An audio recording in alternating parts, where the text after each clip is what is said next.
Mateus capítulo 18, versículo 21, diz assim a palavra de Deus. Então Pedro, aproximando-se dele, disse: Senhor, até quantas vezes pecará meu irmão contra mim, e eu lhe perdoarei? Até 7? Jesus lhe disse: Não te digo que até 7, mas até 70 vezes 7. Por isso, o reino dos céus pode comparar-se a um certo rei que quis fazer contas com os seus servos. E começando a fazer contas, foi-lhe apresentado um que lhe devia 10.000 talentos. Diga assim, 10.000 talentos. E não tendo ele com que pagar, o seu senhor mandou que ele e sua mulher e seus filhos fossem vendidos, com tudo quanto tinha, para que a dívida se lhe pagasse. Então aquele servo, prostrando-se, o reverenciava, dizendo: Senhor, seja generoso para comigo, e tudo te pagarei. Então o senhor daquele servo, movido de íntima compaixão, soltou-o e perdoou-lhe a dívida. Saindo, porém, aquele servo, encontrou um dos seus conservos que lhe devia 100 dinheiros, diga assim, 100 dinheiros. E lançando mão dele, sufocava-o, dizendo: paga-me o que me deves.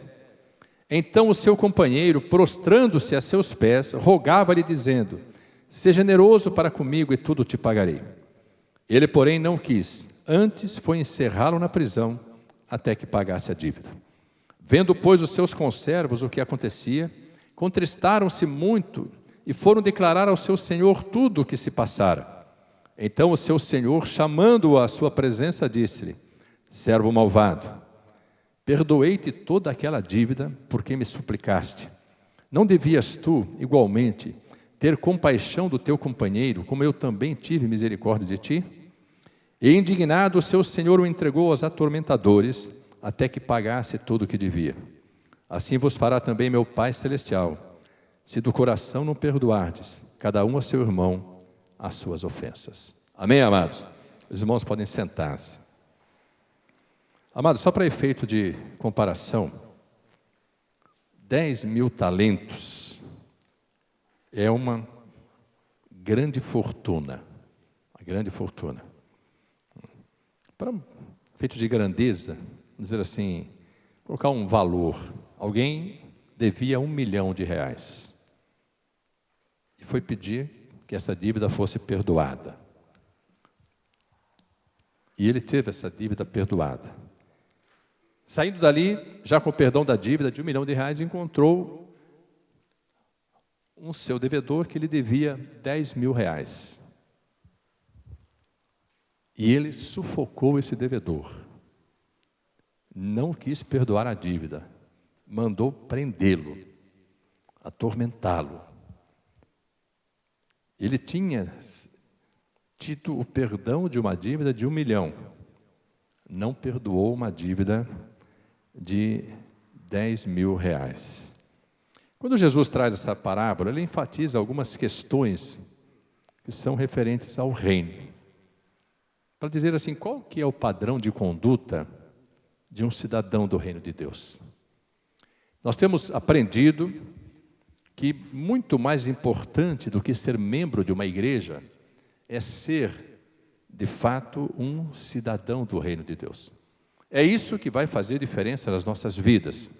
E como cidadãos do reino, existe uma expectativa do Rei, o Senhor Jesus, que a nossa conduta, a nossa postura, muito além da igreja, ela possa demonstrar efetivamente quem governa a nossa vida.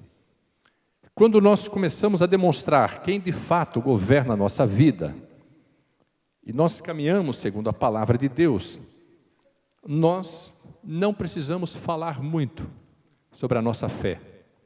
Não precisamos falar muito sobre a nossa igreja. Não precisamos falar muito sobre o reino de Deus, sobre o Evangelho, sobre a palavra de Deus. A nossa conduta, a nossa postura, o nosso testemunho de vida falará por nós. Mas essa é a maior realidade. Então, quando Jesus traz esse ensino, essa parábola, primeiro, o apóstolo Pedro,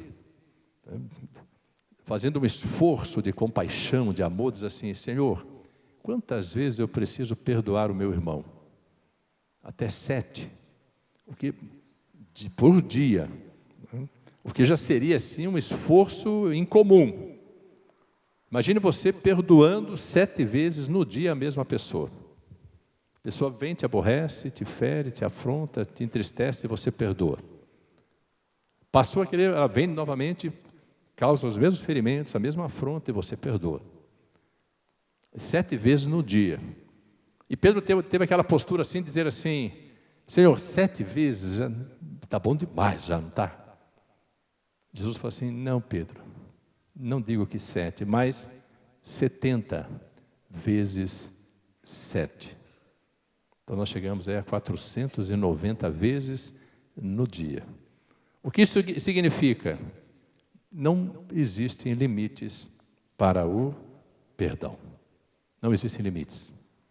Amados, é uma palavra extremamente dura, porque ela contraria a nossa percepção cristã. Ela contraria a nossa forma de compreender as coisas de Deus. É difícil para nós compreendermos exatamente que há uma expectativa de Deus em relação ao perdão. Há uma tendência natural em cada um de nós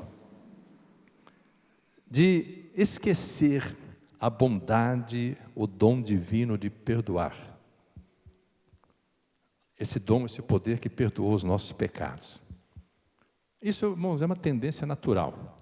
Não importam quais sejam, quantos tenham sido, em que gravidade tenham sido, nós normalmente nos esquecemos da grandiosidade, da graça e da misericórdia de Deus em relação ao perdão. Passa um tempo e nós temos a impressão de que não houve esforço da parte de Deus para nos perdoar. Que os nossos pecados não eram assim tão graves, que exigissem do Senhor um esforço, ou a dimensão do seu amor, ou a multidão das suas misericórdias. Nós temos essa tendência natural, porque uma vez perdoados, nós afrouxamos o nosso controle sobre o pecado. E muitas vezes, por sabermos que o perdão de Deus, ele é constante, nós não temos preocupação em continuar pecando. Eu queria chamar a atenção nesta noite, de todos nós, a minha inclusive, para a desproporção que existe entre os pecados que tivemos perdoados e as ofensas, os pecados, as afrontas, as feridas que nós resistimos em perdoar. Queria que você fizesse uma reflexão sobre a sua vida nesse momento. O que Deus já perdoou? Como que Ele já atuou na sua vida? O que Ele já fez na sua vida pessoal, na sua vida conjugal, na sua vida familiar, nos seus relacionamentos? E o que você tem tido dificuldade em perdoar? Mas se nós pararmos para pensar nisso, e Jesus traz essa distância tão grande, tão imensa sobre a dívida que aquele devedor teve perdoada, R$1 milhão, um exemplo, e a dívida que ele não perdoou para o seu devedor. Já ocorreu para você que muitas vezes o perdão que Deus liberou para a sua vida, e às vezes o perdão que alguém, algum irmão, um cônjuge, um familiar, um amigo já liberou para você, tem uma desproporção muito grande em relação ao perdão que você não consegue conceder. Quando Jesus nos ensina a oração do Pai Nosso, Ele fala exatamente sobre isso. Perdoai as minhas dívidas. Nós colocamos muito no plural, né? Perdoai as nossas dívidas. Ele estava falando ali para um grupo de discípulos, mas nós temos que trazer para o singular isso, tá, amados? Para o singular, né? Nós costumamos pedir perdão, perdoai as nossas dívidas, né?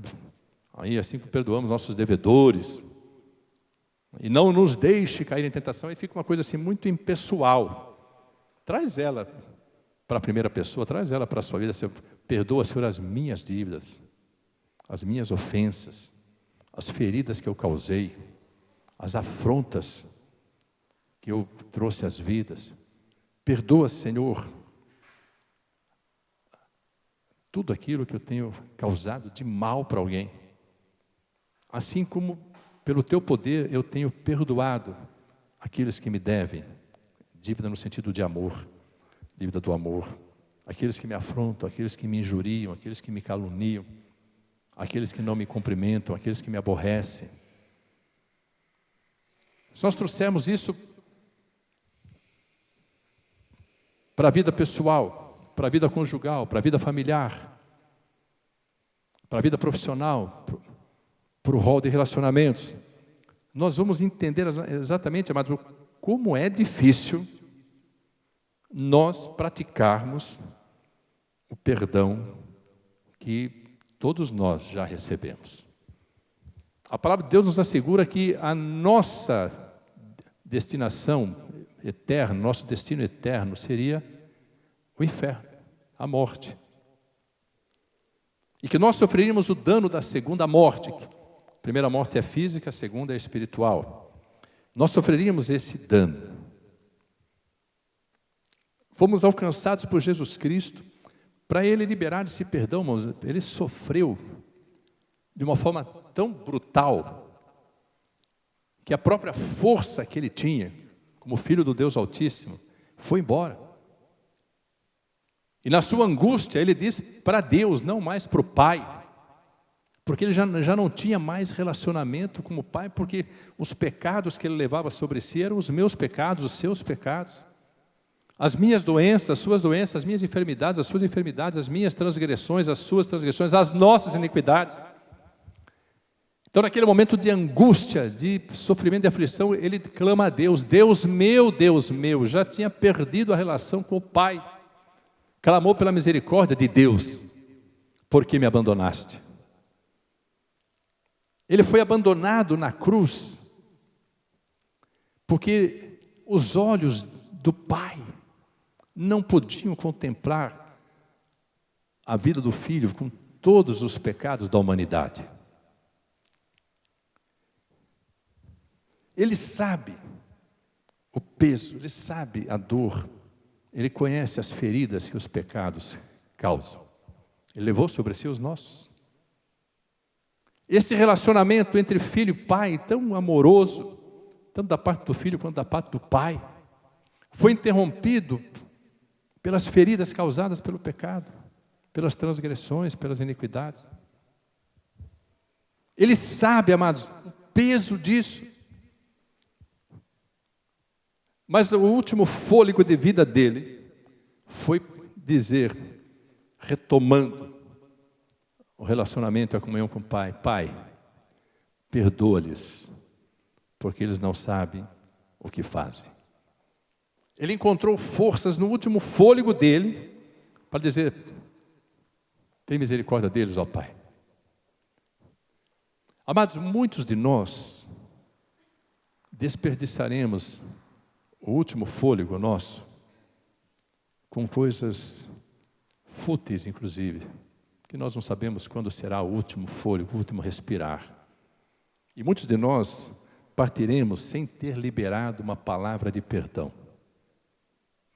sem ter exercido a misericórdia.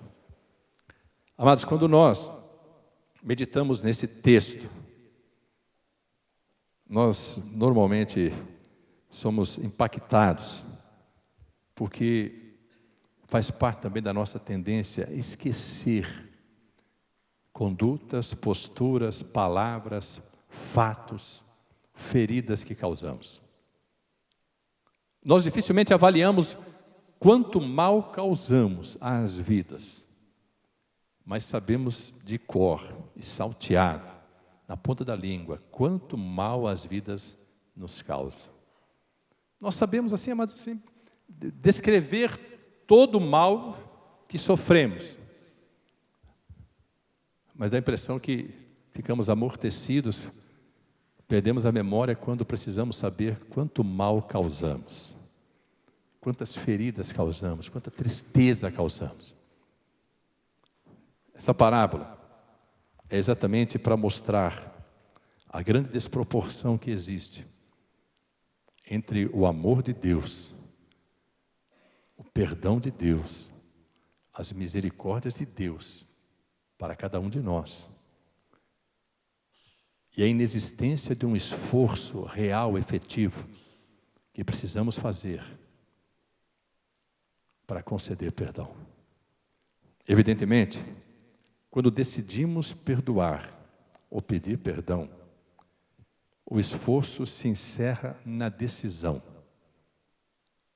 Nós não precisamos fazer nada além da decisão, porque tudo a partir da decisão é feito pelo Espírito Santo de Deus. Então, amados, isso significa o seguinte: nós precisamos ter consciência disso. Às vezes, na mesma área, seja na vida afetiva, na vida ministerial, na vida conjugal, na vida familiar, na vida pessoal, na vida profissional, qualquer, na mesma área, no mesmo território, onde você foi ferido, você também já causou feridas.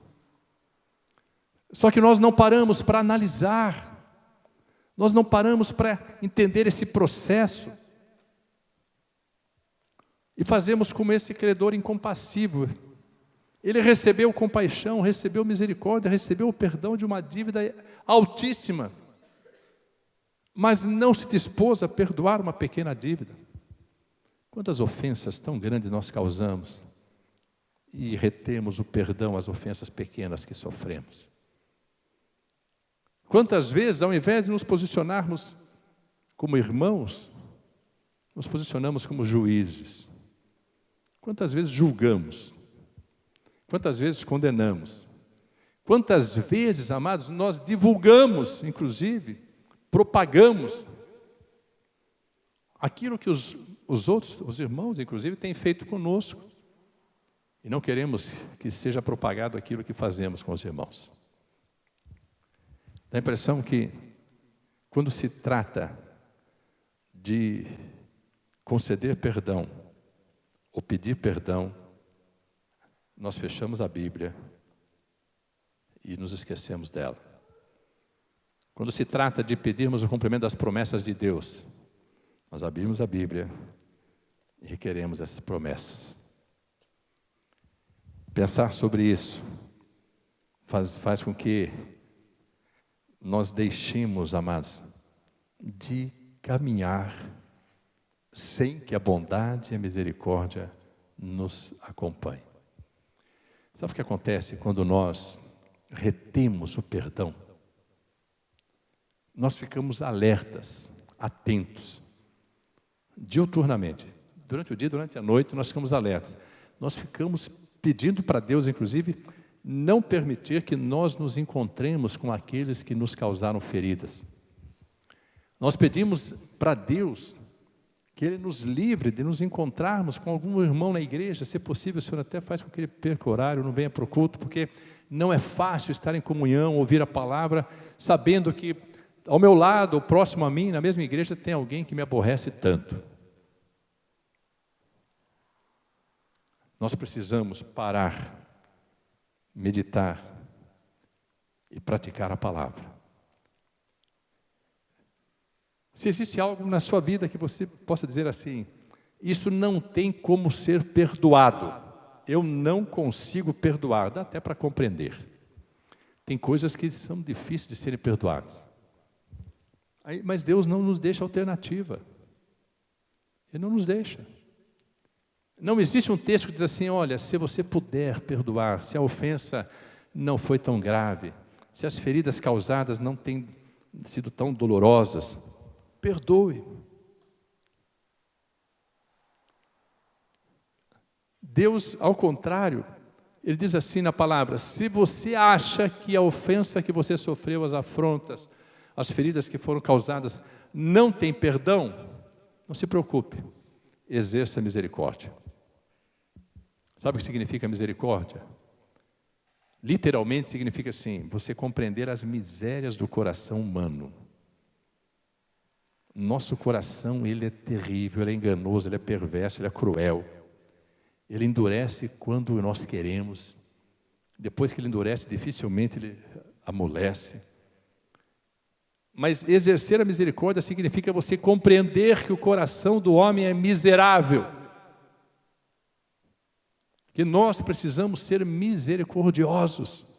Que se Deus não fosse misericordioso, eu não estaria aqui ministrando a palavra. Talvez a maioria de vocês não estivesse aqui sentados ouvindo a palavra. A misericórdia, ela é um patamar muito além do perdão, porque a misericórdia é o exercício de um perdão imerecido. Quem não merece ser perdoado, merece receber misericórdia. Quem diz isso não sou eu. Abra sua Bíblia. Em Lucas capítulo 6, versículo 35 diz assim: Amai, pois, a vossos inimigos, e fazei o bem, e emprestai sem nada esperardes, e será grande o vosso galardão, e sereis filhos do Altíssimo, porque Ele é benigno até para com os ingratos e maus. Vamos ler juntos o 36? Sede, pois, misericordiosos, como também vosso Pai é misericordioso. 37.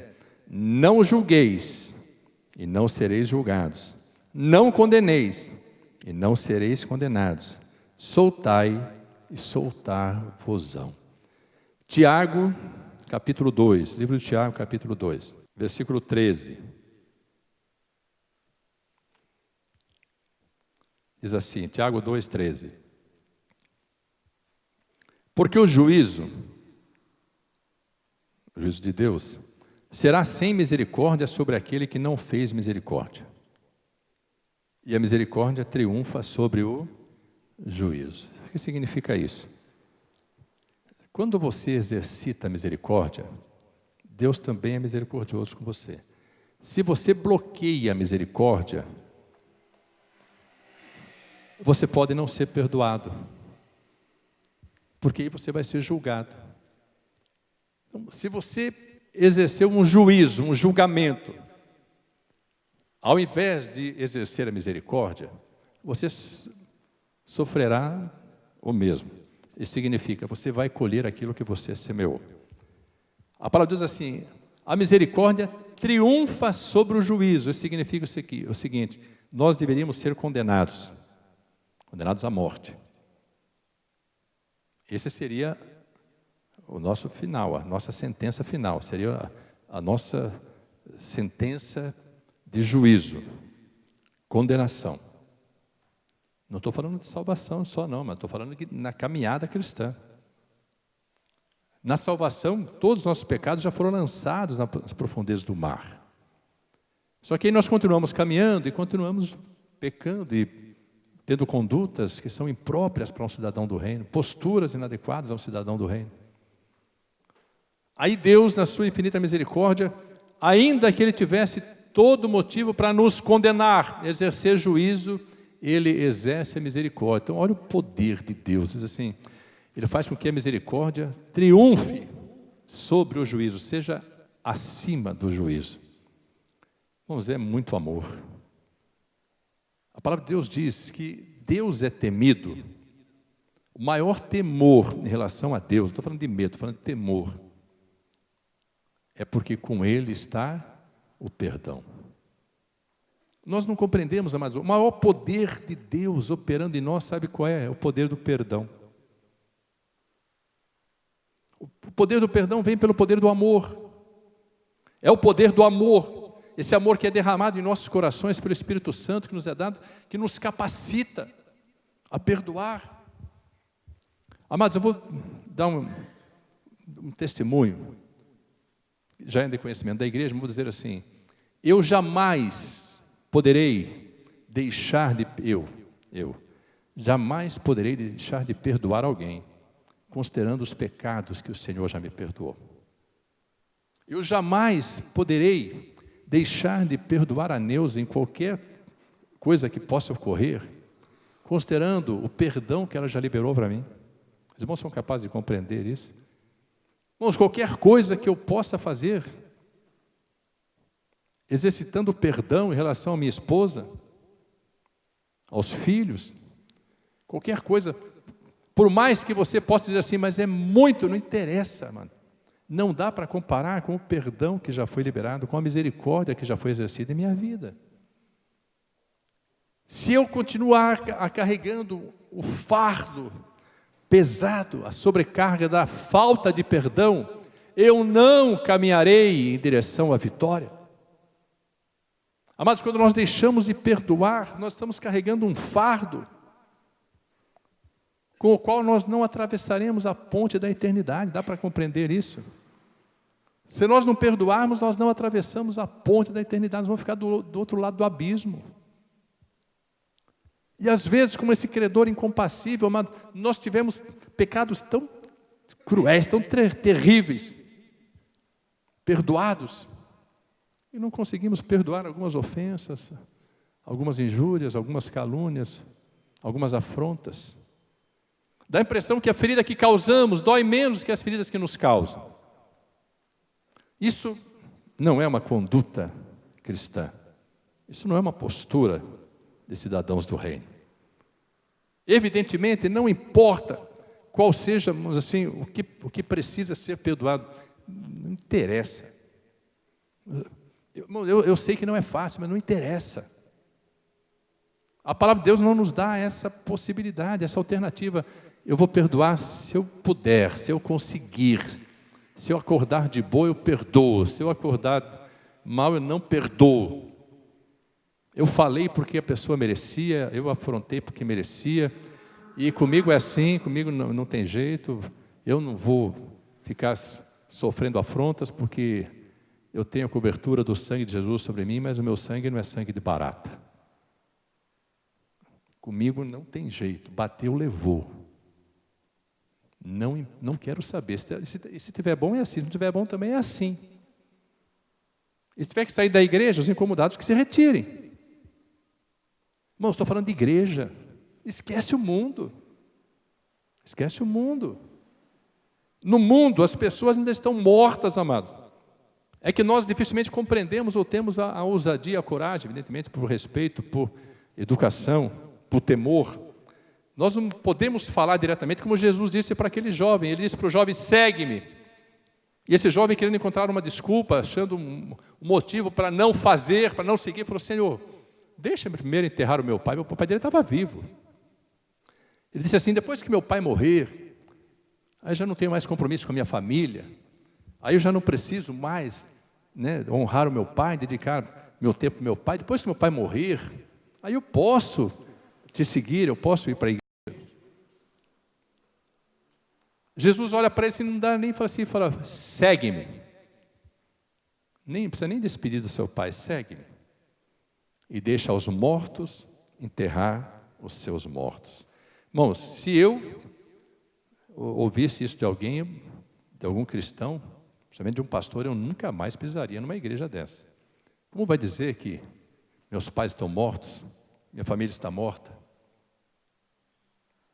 Amado, você tem dificuldade de relacionamento com alguém que está fora, que não conhece a palavra? Tem dificuldade de se reconciliar?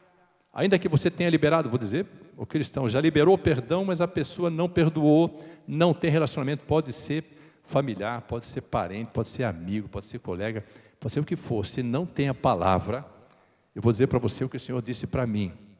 Não espere a liberação de perdão e a comunhão com aqueles que estão mortos. Eles só terão comunhão conosco quando ressuscitarem. Dá para compreender isso? Às vezes nós ficamos perdendo tempo, buscando compreender por que não existe a comunhão, não existe o relacionamento, mas estamos tratando de vivos e mortos. A palavra de Deus diz em Provérbios 21:16 que aqueles que andam distantes do entendimento, do conhecimento da palavra, dizendo Senhor, na congregação dos mortos repousarão. Eles pertencem à congregação dos mortos. O que fala o Salmo 1? Quando fala que Deus nos abençoa, quando temos prazer na palavra, prospera tudo o que fazemos, ele diz assim: não são assim os ímpios. Mas os ímpios são como a moinha que o vento espalha. Pelo que os ímpios não subsistirão no juízo, porque não aceitaram a Cristo. Serão condenados. Nem os pecadores permanecerão aonde? Na congregação dos santos, dos vivos. Eu queria que você refletisse hoje sobre a sua vida. Você teve pecados perdoados? Você recebeu perdão do seu marido, da sua mulher, de um familiar, de um irmão da igreja? Vidas que você feriu, você recebeu perdão, perdoa. Não importa a dimensão da afronta, não importa. A dívida que o Senhor nos perdoou, ela era impagável. E às vezes nós retemos a liberação para perdoar uma dívida que nós podemos perdoar. A dívida que nós tínhamos, ninguém poderia perdoar, só Deus. Se refletimos sobre isso, vamos entender, amados, que se não for assim, nós não estaríamos juntos hoje, nesta comunhão. Evangelho de Mateus, segunda parte, diz assim a palavra de Deus, Mateus 20, versículo 1. Falando sempre do reino dos céus, o reino de Deus. Porque o reino dos céus é semelhante a um homem, pai de família, que saiu de madrugada a assalariar trabalhadores para a sua vinha. E ajustando com os trabalhadores a 1 dinheiro por dia, mandou-os para a sua vinha. E saindo perto da hora terceira, 9 horas da manhã, viu outros que estavam ociosos na praça. E disse-lhes: ide vós também para a vinha, e dar-vos-ei o que for justo. E eles foram. Saindo outra vez perto da hora sexta, meio-dia, e nona, 3 horas da tarde, fez o mesmo.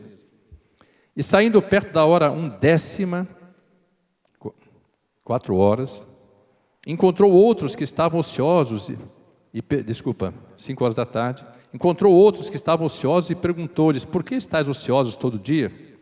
Disseram eles: porque ninguém nos assalariou. Diz-lhes ele: ide vós também para a vinha e recebereis o que for justo.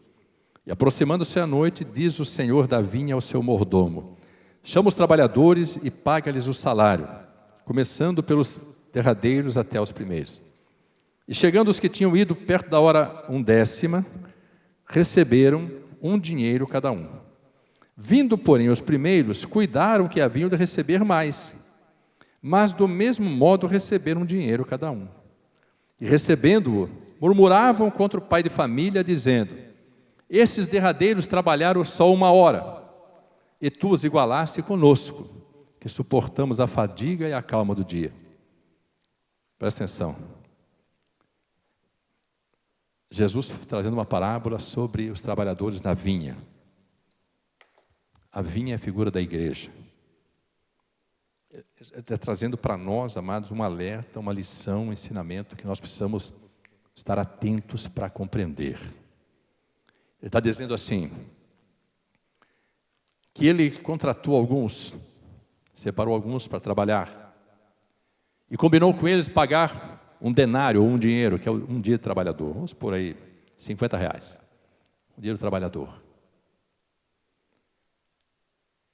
E foi mandando eles para a vinha. As horas foram se passando, ele foi mandando outros.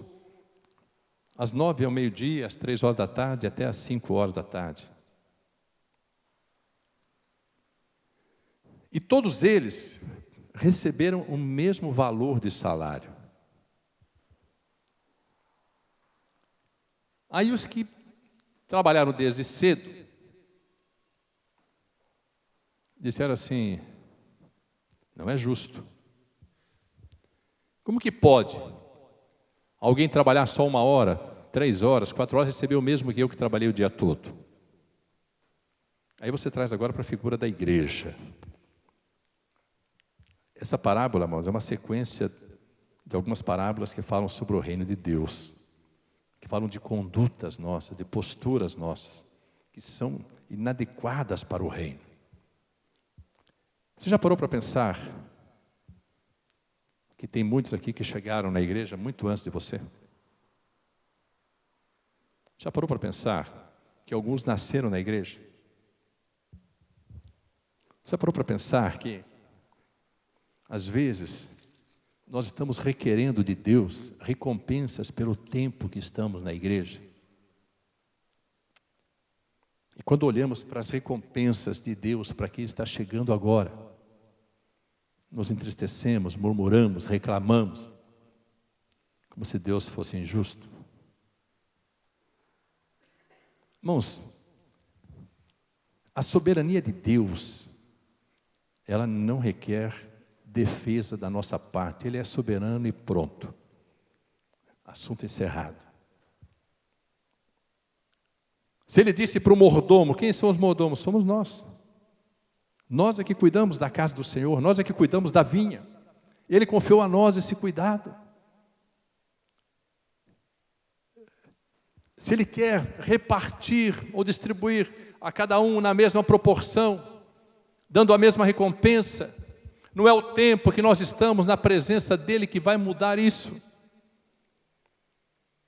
Não importa que nós estejamos desde o início na caminhada, se ainda murmuramos, quando não conseguimos entender que alguém pode estar chegando agora e Deus ter um propósito sobre essa vida muito maior do que o propósito que Ele tem para as nossas vidas. Muitas vezes não compreendemos que não é o tempo de igreja que conta, mas o quanto é o tempo que nós efetivamente passamos com o Senhor. Qual é o tempo que nós efetivamente dedicamos ao Senhor? O quanto Deus está presente no nosso dia a dia. O quanto nós amamos mais ao Senhor do que a nossa família. Porque se nós amarmos o Senhor, diz a palavra, o Senhor Jesus diz assim, aquele que amar o pai, a mãe, a mulher, o marido, os filhos, os irmãos, mais do que a mim, não é digno de mim. O que ele quer dizer é o seguinte, quando nós o amamos acima de tudo e de todos, todos os que são importantes para nós serão igualmente amados e também nos amarão, porque esse amor que nós dedicamos ao Senhor, Ele derrama sobre todos aqueles que são importantes para nós e faz com que todos nos amem de uma forma também incondicional. Às vezes nós ficamos, amados, murmurando, reclamando e não entendemos que Deus distribui a cada um conforme Ele quer. Ele perdoa quem quer, na dimensão que quiser. Ele distribui a cada um os dons, os talentos, as habilidades, a unção, a consagração, a habilidade de acordo com o que Ele quer. Nós fazemos parte de um corpo, nós somos membros de um corpo, do corpo de Cristo. Deus não quer que nós rejeitemos o pé, porque valorizamos mais a mão. Deus não quer que nós rejeitemos os ouvidos, porque valorizamos mais os olhos. Deus quer que nós tenhamos essa compreensão poderosa, de que todos somos importantes, que não há menor nem maior. Maior aqui, soberano aqui, grande aqui, só o Senhor. Se nós compreendermos isso, nós nos calaremos, deixaremos de murmurar, exercitaremos o perdão, entendendo, amados, que aquilo que Jesus traz como ensino é definitivo. Eu quero continuar a leitura da palavra. Versículo 12, os que murmuraram disseram assim, estes derradeiros trabalharam só uma hora, e tu os igualaste conosco, que suportamos a fadiga e a calma do dia. Mas ele, o Senhor, o dono da vinha, respondendo, disse a um deles, amigo, não te faço injustiça, não ajustaste tu comigo um dinheiro? Toma o que é teu e retira-te, eu quero dar a esse derradeiro tanto como a ti. Ou não me é lícito fazer o que quiser do que é meu? Ou é mau o teu olho, porque eu sou bom? Assim, os derradeiros serão primeiros, e os primeiros, derradeiros. Porque muitos são chamados, mas poucos escolhidos. Se o Senhor é soberano, Ele faz como Ele quer, da forma como Ele quer.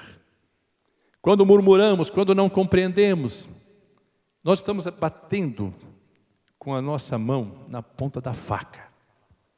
Amados, não dá para nós queremos receber recompensa se o nosso coração ainda está endurecido.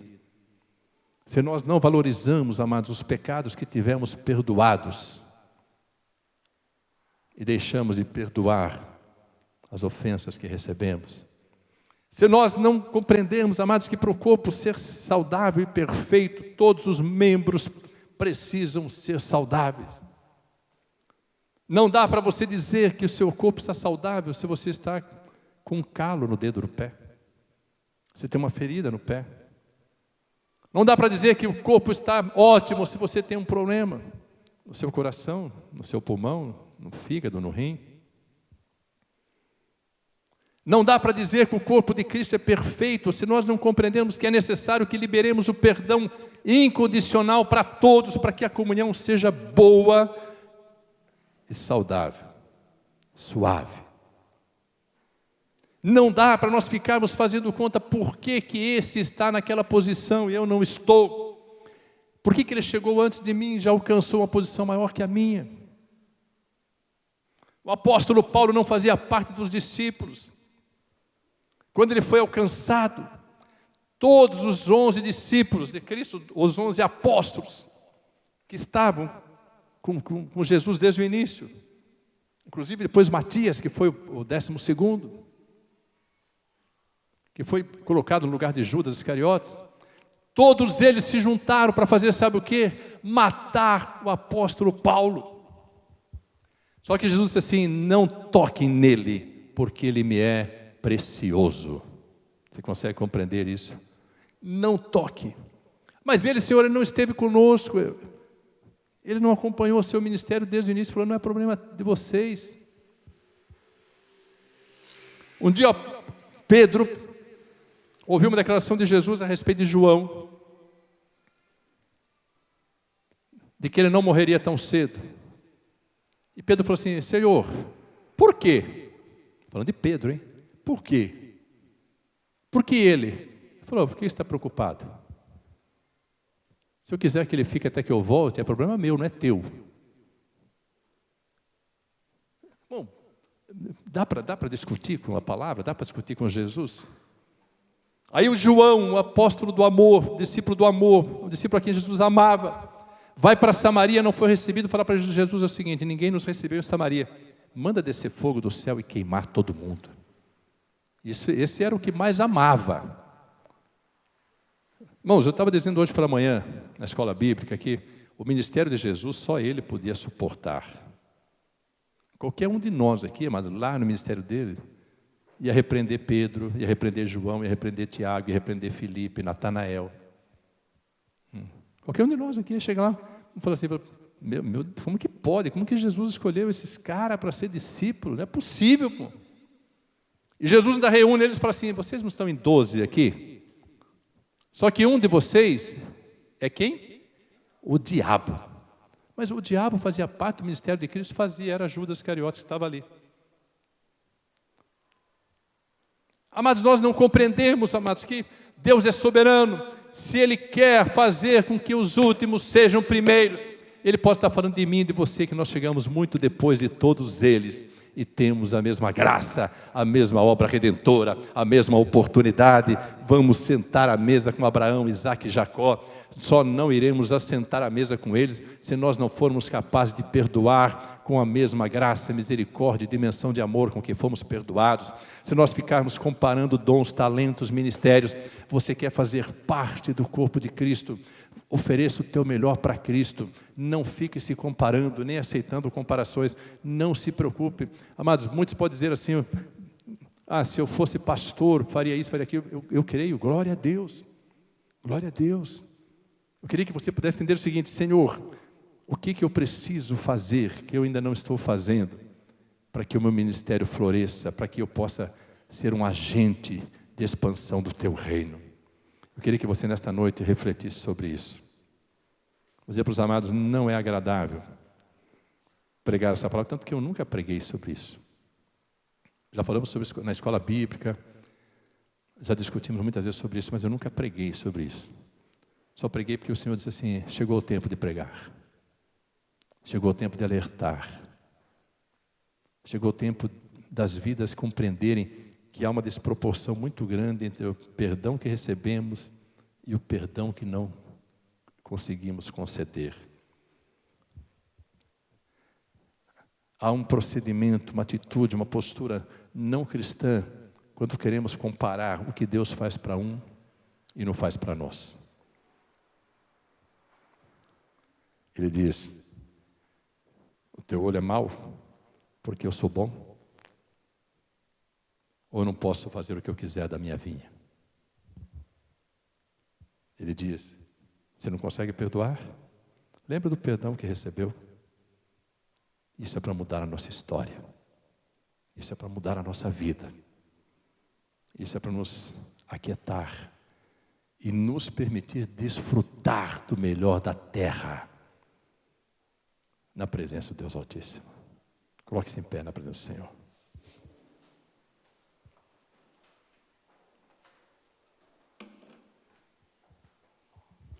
Eu não vou fazer apelo. Ninguém precisa publicamente demonstrar o que está ocorrendo. Mas eu queria que você, a partir de hoje, nunca mais se esquecesse dessas duas parábolas. O que Deus já perdoou, o que o seu marido já perdoou, o que sua mulher já perdoou, o que os seus filhos já perdoaram, o que os irmãos já perdoaram na sua vida, certamente farão com que você jamais deixe de perdoar alguém. E se você tem percebido que existem dons, talentos, habilidades, recompensas que Deus tem dado a alguns, que chegaram depois de você, preste atenção. Talvez a murmuração, talvez a inveja, talvez a ressalva, a rejeição, sejam causas que você não receberá a recompensa. O Senhor quer distribuir abundantemente, mas que tudo seja para o louvor da glória dEle, em nome de Jesus. Pai Celestial, Senhor dos céus e da terra, em nome de nosso Senhor e Salvador Jesus Cristo, nós te louvamos e bendizemos. Te damos graças, Senhor, pelo teu operar. Clamamos: manifesta em nós e através de nós o teu poder, ó Pai. Sejamos tocados, impactados por esta palavra, Pai. Não sejamos apenas perdoadores, mas misericordiosos. Senhor, que nós possamos compreender que tu tens porções inigualáveis, que o Senhor quer que desfrutemos do melhor desta terra, mas que como agentes de expansão do teu reino, como cidadãos do reino, precisamos fazer a diferença. E a diferença possa começar em cada casa, em cada lar, e se expandir por toda a família, por toda a parentela, por toda a igreja, até os confins da terra. Sejamos agentes de transformação, agentes de perdão, emissários da graça, para o louvor da tua glória. Assim, Pai, nós nos prostramos diante de ti e pedimos-te perdão pela incapacidade de compreender os teus planos, os teus propósitos, o teu operar. Exaltado e glorificado seja para sempre o teu santo nome, Pai. Em nome de Jesus, para o louvor da tua glória. Amém. Amém, amados. O que houve com a Bia? Ela está aqui ou foi embora? Está aí? Vamos levantar um clamor. Senhor nosso Deus e amado Pai, toma em tuas mãos de poder a vida da tua filha, Senhor, da Bia. Opera nela segundo o teu querer, traz a vitória, Pai, restaura as forças. E em nome de Jesus, todo sintoma desapareça agora para o louvor da tua glória. Traz a cura sobre a vida da tua amada, Pai. E nós clamamos em nome de Jesus. Repreendemos, Senhor, toda ação maligna, toda raiz de enfermidade, toda a causa do sintoma. Repreendemos, dizemos: sai, em nome de Jesus, e a tua cura floresça para o louvor da tua glória. Da mesma forma, Pai, traz a cura emocional sobre as nossas vidas. Restaura-nos, ó Pai. Fortalece-nos em nome de Jesus. Amém. Amém, amados. O Senhor te abençoe e te guarde. O Senhor faça resplandecer o seu rosto sobre ti e tenha misericórdia de ti. O Senhor sobre ti levante o rosto e dê a paz. E a graça de nosso Senhor e Salvador Jesus Cristo, o amor de Deus Pai Todo-Poderoso, a comunhão do Espírito Santo, seja com todos vós, amados filhos do Deus Altíssimo, desde agora e para todo sempre, em nome de Jesus. Amém e amém. Deus abençoe a todos, irmãos, se cumprimentem na paz do Senhor.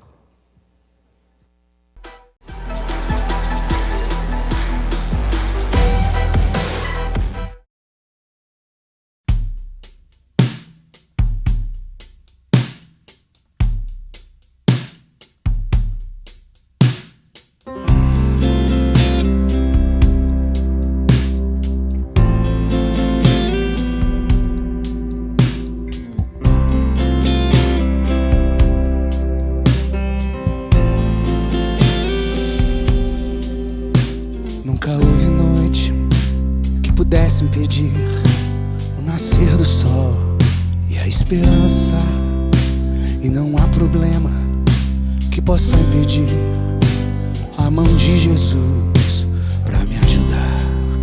Nunca houve noite que pudesse impedir o nascer do sol e a esperança, e não há problema que possa impedir a mão de Jesus pra me ajudar.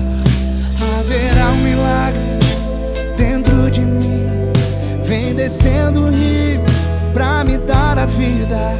Este rio que emana lá da cruz, ao lado de Jesus.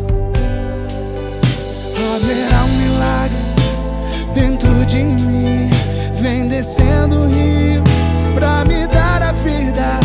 Este rio que emana lá da cruz, ao lado de Jesus. Aquilo que parecia impossível, aquilo que parecia não ter saída,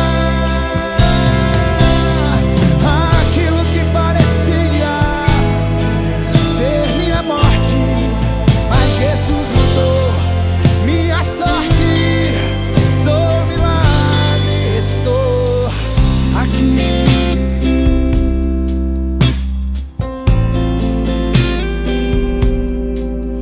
Nunca houve noite que pudesse impedir o nascer do sol e a esperança, e não há problema que possa impedir